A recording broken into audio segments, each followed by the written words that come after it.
Assalamualaikum warahmatullahi wabarakatuh. We would like to presentation about analysis journal. Before we presentation, we would like to introduce myself and my friend. The first, my name is Nurah Martinawati. My name is Randika Alpanalpata. I want to tell about journal. The title is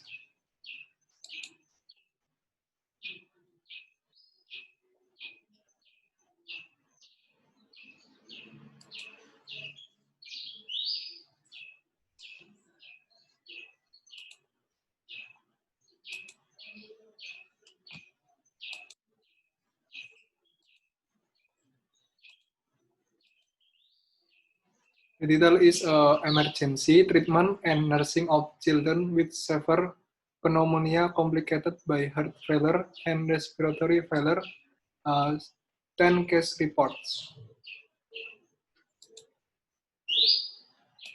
In analysis journal, number 1 is finding a difficult word.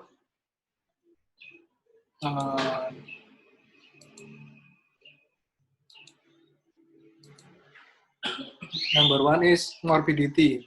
The meaning is morbidity is the state of having a specific illness or condition. Number 2, mortality.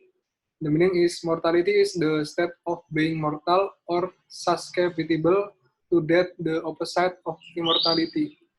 Number 3, retrospective.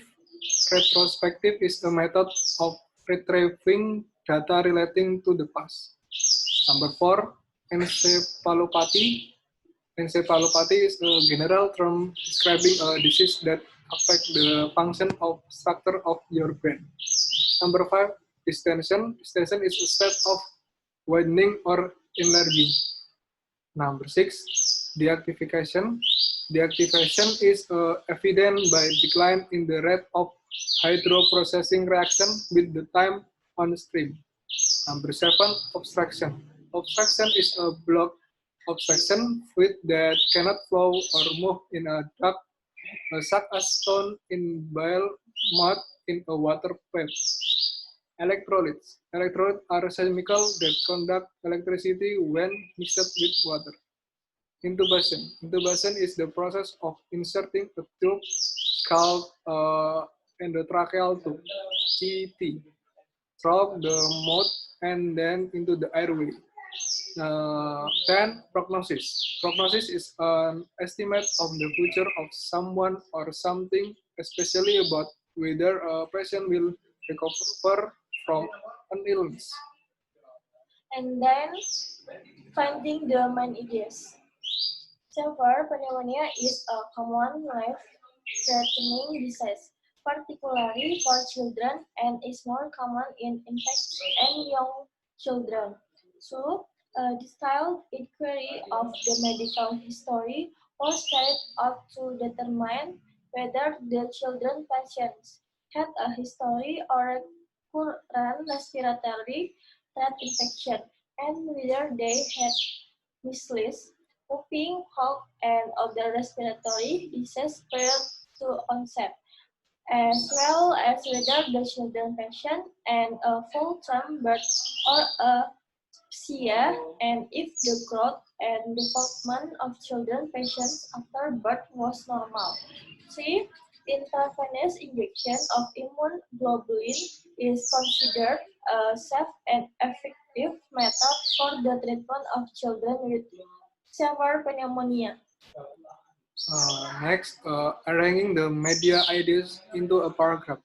Severe pneumonia is a common life-threatening disease, particularly for children, and is more common in infant and young children.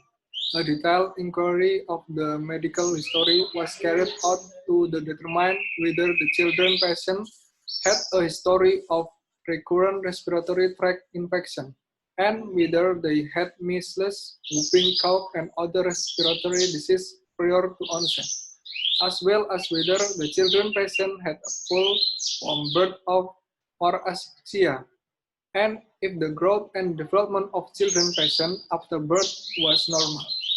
Intravenous injection of immunoglobulin is considered a safe and effective method for the treatment of children with severe pneumonia. Okay, next, translating the paragraph. Pneumonia berat adalah penyakit yang mengancam jiwa, terutama untuk anak-anak, dan lebih sering terjadi pada bayi dan anak kecil. Penyelidikan rinci tentang riwayat kesehatan dilakukan untuk menentukan apakah pasien anak-anak memiliki riwayat infeksi saluran pernapasan berulang, dan apakah mereka menderita campak, batuk hujan, dan penyakit pernapasan lainnya sebelum onset, serta apakah pasien anak-anak menderita lahir cukup bulan atau asfiksia. Dan jika tumbuh kembang pasien anak setelah lahir normal, suntikan imunoglobulin intravena dianggap sebagai metode yang aman dan efektif untuk pengobatan anak-anak dengan pneumonia berat. The new information. Intravenous injection of immunoglobulin is considered a safe and effective method for the treatment of children with severe pneumonia.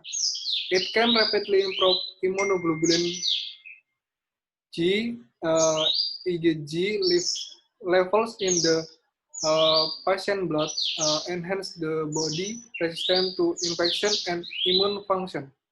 By passively accepting IgG, the body acquires resistance to a variety of microbial infection. High-dose intravenous IgG infusion can increase the IgG concentration 3 to 6-fold in circulation blood compared to a normal person. Therefore, it has the ability to prevent infection. Using IgG infusion currently with antibiotic can be used to treat bacterial infection and has a broad and antibacterial and viral spectrum, as well as a dual function of antibacterial antigen and viral antigens. Okay, next. Positive and effective nursing can promote the rehabilitation of children patients, reduce the incidence of complication and children's mortality. Thus play an important role in the rehabilitation of children with severe pneumonia. Psychological counseling may also be strengthened for older children. They were able to explain to them the importance of the infusion and blood test for the treatment of the disease, and increase their sense of trust in the medical staff. Health education is also essential. Nurse should communicate trust in the medical staff. Health education is also essential. Nurse should communicate trust in the medical staff. Health education is also essential. Nurses should communicate more with parents and equip them with relevant knowledge and inform them regarding the prevention and treatment of disease, such as the children usually need to the exercise, enhance nutrition, take more in sunshine, and engage in outdoor activities. Ensure adequate sleep, pay attention to personal health, and get vaccinated for the prevention of pneumonia and influenza if necessary. Okay, thanks for your attention. If we have a mistake, I'm sorry so much. Assalamualaikum warahmatullahi wabarakatuh.